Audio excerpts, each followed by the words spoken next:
बिस्मिल्लाहिर्रहमानिर्रहीम। अस्सलाम वालेकुम। आज हम बनाएंगे वाइट चावल जो आसानी से बनते हैं ना, वाइट चावलों की रेसिपी, और साथ मसर भी बनाए हैं।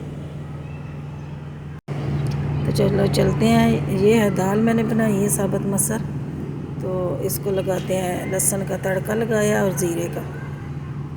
तो दाल हमारी बिल्कुल रेडी हो गई है और रेसिपी मैं आपको वाइट चावलों की दूंगी।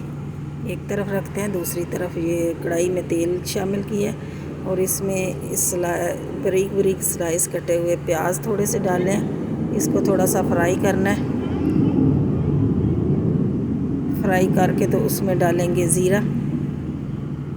ज़ीरे की और प्याज की। ये बहुत अच्छी खुशबू इसमें चावलों में आती है और बन भी बहुत आसानी से जाते हैं। थोड़ा सा फ्राई करेंगे तो फिर इसमें डाल देंगे पानी। तो 1 गिलास मेरे पास चावल थे तो मैं 2 गिलास के करीब इसमें पानी डालूँगी। प्याज को ब्राउन नहीं करना, सिर्फ इसको थोड़ा सा फ्राई करना है। 1 गिलास चावल है तो 2 गिलास के करीब मैं पानी इसमें शामिल करूँगी। ये बहुत आसानी से बन जाने वाले चावल हैं, क्योंकि बच्चों से तो उबले हुए चावल नहीं बनते, मतलब बन जाते हैं लेकिन पानी उतारने का मसला और ये सारे झंझट ही ख़त्म हो जाएगा। ये इसमें डाल दिया हस्बे ज़ायका नमक। तो अब इसको ढक देंगे जब तक पानी उबल जाता है। ये देखें जी, पानी हमारा उबल गया। तो अब इसमें डाल देंगे चावल।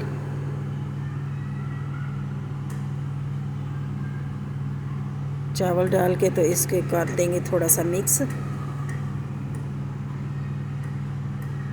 करके तो ऊपर ढक्कन लगा देंगे थोड़ी देर के लिए, ये पानी वगैरह खुश्क हो जाए।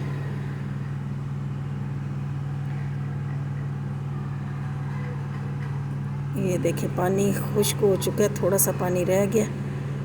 अब 3 से 4 मिनट के लिए इसको मज़ीद पकाते हैं ताकि ये पानी इसका सारा खुश्क हो जाए।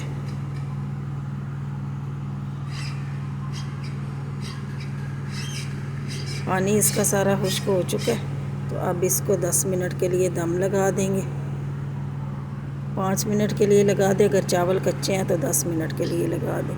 ये इसको 10 मिनट के लिए दम मैंने लगाया हुआ था। अब देखो ये एक एक दाना इसका खिला हुआ है और बहुत मज़े के चावल बने हैं। और ये बनाना भी बहुत ही आसान है, क्योंकि ना पानी उतारने का झंझट और ना ही चावल इस तरीके से बहुत ही अच्छे चावल उबल भी जाते हैं। और साथ दाल भी बना लिए। तो दुआओं में याद रखना।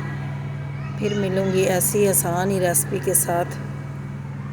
तब तक के लिए अल्लाह हाफिज़।